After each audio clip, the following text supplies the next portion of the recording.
And I heard about the Woman's Building and the Feminist Studio Workshop in Los Angeles. And I had been doing performance art in Minneapolis that I had learned in Scotland, but nobody in Minneapolis had even heard of performance art. Performance art was a new art form. So there wasn't a lot of support. I mean, my teachers were supportive, and that was great. But I really needed a setting where I could actually study it. Here we were paying tuition to go to a school where we had to build the school. We knew nothing. We didn't know how to put up, we didn't know how to frame up a wall, put up sheetrock, tape it, paint it, sand, scrape ceilings. We had to do all that. And not only did we have to do that, we had to make art that was going to be shown in the thing. So it was intense. I remember really getting what it was that, Virginia Woolf talking about a woman needing a room of her own, that we needed to make the room of our own. Nobody was going to make it for us. It did not exist in the world. We needed to make it physically. All these things I learned over the years at the Woman's Building, I can use in my art. I've always been kind of more of an artist of ideas in a way, and then the ideas get carried out in other settings. So for the 18 years when I did performance art, I basically wrote scripts, I got friends to help me build props or set pieces, and then I would go, mount that performance in the performance space. And when I went to Scotland and learned performance art, I was like so excited because performance art I needed nothing. I could go to the thrift store and buy props, costumes. I could do it in a public setting.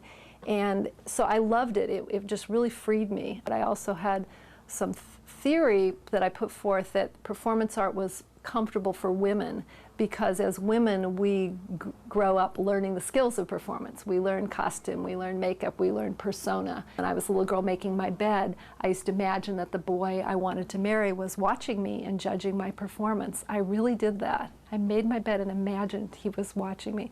So we learn how to perform. So here was an art form that was perfect for me as a woman. One of my first themes I started working with when I came to the Woman's Building was women's feet and shoes as a metaphor for mobility in society. I started to collect stories, my grandmother's story, different women's stories about wearing shoes that were too tight, because to me that was really about sexuality. It's about you want to look pretty, women must have small feet, and in the process of wearing those uncomfortable shoes, you're crippling yourself and you're not allowing yourself to really move freely. I began to juxtapose these stories, and then this was my very first artist book that I did in 1976, I believe, and it sits on a bonsai stand, and it's a tiny little book. It's called Golden Lotus, and the pages are mounted on a bandage similar to the ones that the women wore when they had their feet bound.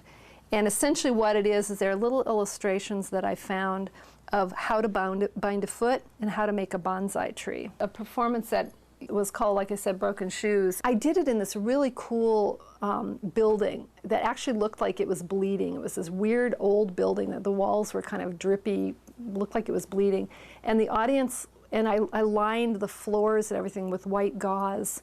And the audience was brought in just a few people at a time and sat on a bench, and these performers would come up to them with pillows and remove their shoes. So the audience's shoes were put on the stage and attached to strings. And during the performance, the audience's shoes were made to dance. And you were hearing these grisly stories about a woman wearing shoes, pointy-toed shoes that were too tight and getting this horrible infection in her little toe that ended up almost needing to be amputated, or another friend wearing platform shoes and then her catching her heel and going down a flight of stairs and breaking both ankles, and then being in a wheelchair in the hospital and having somebody accidentally an intern run her into a wall. Throughout the performance, I was this sort of captured woman up in this balcony, and I would sort of appear occasionally. I had this little skeleton marionette that glowed in the dark that had little bound feet. I like to use puppets a lot and marionettes in my work. So anyway, and I was wearing these ridiculously high heels, and I'm walking around and I'm kind of crippled and I'm on crutches. And what happens at the end of the performance is I tie all the crutches together and I form a ladder that allows me to escape. So it's sort of use the crutches as a means of escape into this lower level where there are all these other women performers, and we do this dance together, and we dance all these little shoe marionettes, and the women all have red feet. It's all sort of in a way about sexuality, female sexuality, but it's how it lives out in fashion and eroticism, how women have been sort of oppressed through that avenue.